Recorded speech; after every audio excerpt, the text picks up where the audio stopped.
Madam, mall बनाने के लिए आपने जगह तो बहुत अच्छी ढूंढी है।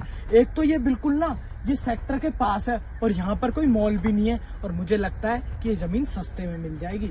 मैं ये कह रहा हूँ, जो यहाँ का ओनर है उससे आपकी बात तो होगी है ना? हाँ, मेरी बात तो हो गई है, पर मैंने उन्हें अभी देखा नहीं है। फिर मैडम कैसे पता लगेगा कि यहाँ का ओनर कौन है? तुम टेंशन क्यों लेते हो? वो देखो, वो शायद यहाँ का नौकर है, उसी को बुला के पूछ लेते हैं। अरे 1-2 करोड़ रुपए कोई हमारे लिए बड़ी बात नहीं है।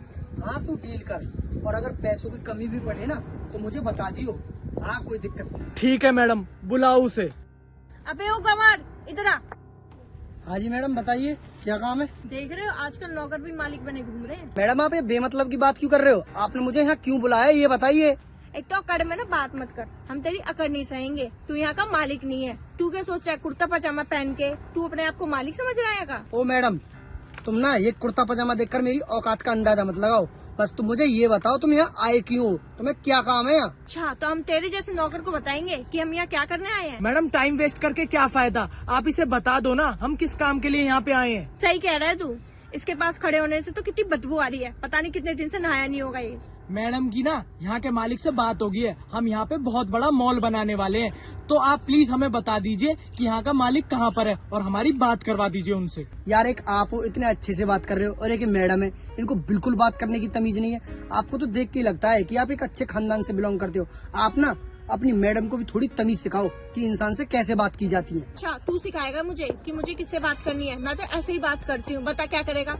ओ मैडम, वो तो मैं इसलिए चुप हूँ क्योंकि ये भाई साहब ना बहुत तमीज से बात कर रहे हैं, वरना मैं तुम्हारी जैसी लड़की को ना यहाँ अंदर घुसने भी ना दूं। किसी की ना हिम्मत नहीं है मुझे टच करने की। अगर तूने मुझे टच किया ना तो तेरी ऐसी हालत कर दूंगी, तूने सोचा भी नहीं होगा। अरे मैडम, अब क्यों लड़ रहे हो? हम लड़ने थोड़ी आए हैं, हम तो अपना काम करने आए हैं। अपना काम करते हैं और जाते हैं यहाँ से। अरे भैया, बता दो ना यहाँ के मालिक कौन है, उन्हें बुला दो और हमारा काम हो जाएगा। हाँ, मानता हूँ, बहुत अच्छी बात है आपकी, आप यहाँ मॉल बनाना चाहते हो, लेकिन मैं आपको एक बात बता दूं, हम यहाँ पर खेती करते हैं और जहाँ हम खेती करते हैं ना, हम उस जमीन को बेचते नहीं है। तू है ना यहाँ का नौकर है, मालिक नहीं है। तुझे जितना बोला गया है ना तू उतना कर। नोटों के आगे ना बड़े बड़े लोग झुक जाते हैं, फिर वो क्या चीज है? मैं उसके मुंह पे नोटों की गड्डी फेंकूंगी ना, वो भी अपने आप झुक जाएगा।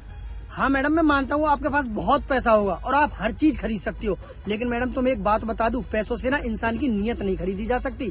और हाँ, तुम बोल रही हो कि पैसा उसके मुंह पे मारूंगी, क्या पता कि वो तुमसे ज्यादा पैसे वाला हो, फिर क्या करोगी तुम? सर, ककड़ी की गाड़ी लोड हो चुकी है, बताइए क्या करना है उसका? अच्छा, गाड़ी लोड हो चुकी है तो उनसे बोलना जाके कि अभी ककड़ी की गाड़ी को लेके न जाए, क्योंकि काफी धूप पड़ रही है, उससे धूप से ना ककड़ी खराब हो जाएगी।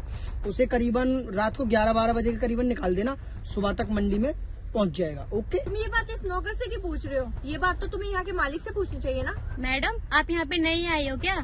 शायद आपको पता नहीं है, यहाँ पे जितनी भी जमीन दिख रही है ना, ये सारी इनकी है। क्या ये सारी जमीन के मालिक यही है? क्या मेरी इनसे बात हुई थी? हाँ मैडम, इस सारी जमीन का मालिक मैं ही हूँ और मेरी तुमसे बात हुई थी, लेकिन मुझे ये नहीं पता था कि आप मेरी जमीन खरीदने की बात कर रही हो। मुझे लगा आप ककड़ी खरीदने की बात कर रही हो। अगर मुझे पता होता ना कि आप जमीन खरीदने की बात कर रही हो तो मैं आपको यहाँ आने की तकलीफ नहीं देता। सॉरी सर, मुझसे गलती हो गई, मुझे माफ कर दो। और ये जमीन खरीदने की बात अगर मैं फोन पे करती तो शायद आप मना कर देते, इसलिए मैंने सोचा कि मैं आपसे मिलकर आपको पैसे दूंगी तो आप शायद जमीन मुझे दे दोगे। अच्छा मैडम, प्लान तो बहुत ठीक बनाया था तुमने मेरी जमीन खरीदने के लिए, लेकिन क्या करें, आप सक्सेसफुल नहीं हो पाए। और तुम्हें एक बात बता दूं, अभी तुमने जो बात बोली थी ना कि मैं मालिक को नोटों की गड्डी मारूंगी उसके मुंह पे और वो अपनी जमीन दे देगा, मैडम तुम्हें बताऊं, मेरे पास पैसों की ना कोई कमी नहीं है जो मैं अपनी जमीन बेचूंगा। और वैसे भी मैं यहाँ खेती करता हूँ, अगर मैं आपको जमीन बेच दूं तो मैं खेती कहाँ करूंगा? आपने बोला था कि मैं मॉल बनाऊंगी, अब मान लो आप यहाँ मॉल बनाओ या कंपनी बनाओ, उससे नुकसान किसको होगा? हमको होगा और हमारे और पास के किसानों को होगा। तो मैडम बात यही है कि आप यहाँ से चले जाओ। ये जमीन खरीदना हमारे लिए बहुत जरूरी है और ऐसी लोकेशन हमें कहीं मिलेगी भी नहीं। देखो मैडम, ये लोकेशन आपके लिए अच्छी हो या बुरी हो, जैसी भी हो, मैं अपनी जमीन नहीं बेचने वाला। मैं आपसे फिर बोल रहा हूँ, यहाँ खड़े होकर अपना टाइम वेस्ट मत करो, मत मेरा करो, मुझे भी काम करना है। आप यहाँ से चले जाओ, मैं अपनी जमीन नहीं बेचूंगा। वैसे भी मैडम, मैं तुम्हें तुम्हारी जानकारी के लिए बता दूं, कोई भी किसान अपनी जमीन नहीं बेचता। वैसे भी मुझे कोई मजबूरी नहीं है जो मैं अपनी जमीन बेचूंगा। अच्छा खासा मेरी जमीन गेहूँ, चना, मक्का, सब कुछ, हर फसल अच्छे से उगती है यहाँ पे। मैं अपनी उपजाऊ जमीन नहीं बेचूंगा। आप यहाँ से जा सकते हो। चलो करण, चलते हैं। देखा मैडम, अगर आप उनसे अच्छे से बात करते ना, शायद वो आपको जमीन दे देते। और किसी के कपड़ों से आप उन्हें जज कर रहे हो, ऐसे जज नहीं करना चाहिए। और कपड़ों क्या, अगर कोई बंदा गरीब है उससे भी ढंग से बात करनी चाहिए। अब रहेगी ना डील, अब देख लो आप। मैं इसलिए आपसे ऐसे कहता हूँ, आपको ना हमेशा थोड़ी तमीज से बात करनी चाहिए। सही कह रहे हो। चलो मैडम, अब क्या फायदा टाइम वेस्ट करके, कोई नई जमीन